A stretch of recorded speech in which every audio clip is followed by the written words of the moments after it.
Let's be clear on one thing. The corporate media in our country is no longer involved in journalism. They're a political special interest, no different than any lobbyist or other financial entity with a total political agenda, and the agenda is not for you, it's for themselves. Anyone who challenges their control is deemed a sexist, a racist, a xenophobe. They will lie, and then again, they will do worse than that. They will do whatever's necessary. It would stop at nothing to try to stop me. Nevertheless, I take all of these slings and arrows gladly for you. I take them for our movement so that we can have our country back. I knew this day would arrive. It's only a question of when. And I knew the American people would rise above it and vote for the future they deserve. The only thing that can stop this corrupt machine is you. The only force strong enough to save our country is us. The only people brave enough to vote out this corrupt establishment is you, the American people. Our great civilization has come upon a moment of reckoning.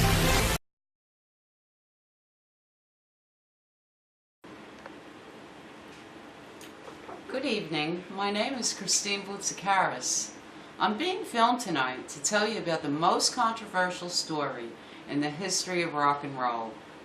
The stealing of James Damiano's songs by Bob Dylan.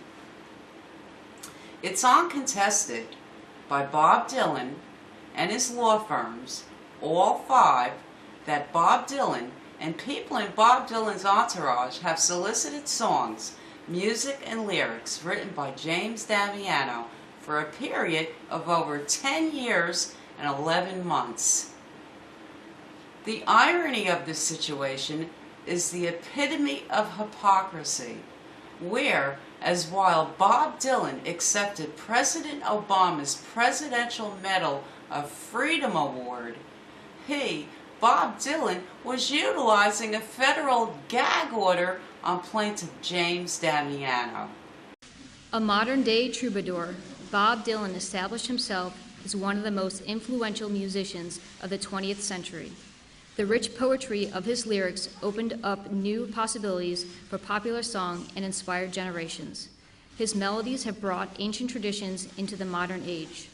More than 50 years after his career began, Bob Dylan remains an eminent voice in our national conversation and around the world.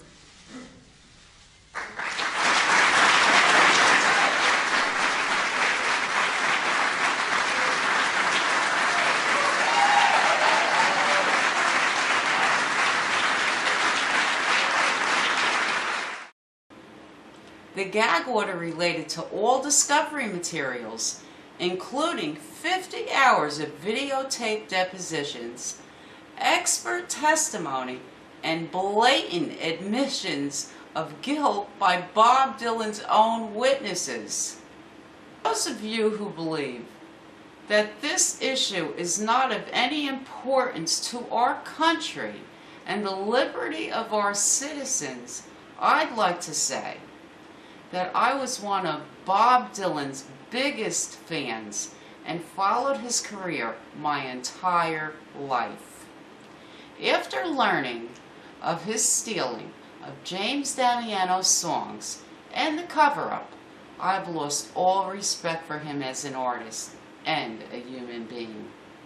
Especially after learning that Bob refused to return James Damiano's entire song catalog after the lawsuit, songs that took James over 42 years of his life to write. One that comes to mind is, quote, "Racism, a diversion of reality. That the worst segregation in the world today is not between yellow, red, black, or white men, Muslims, Jews, or Christians, but between the rich and the poor."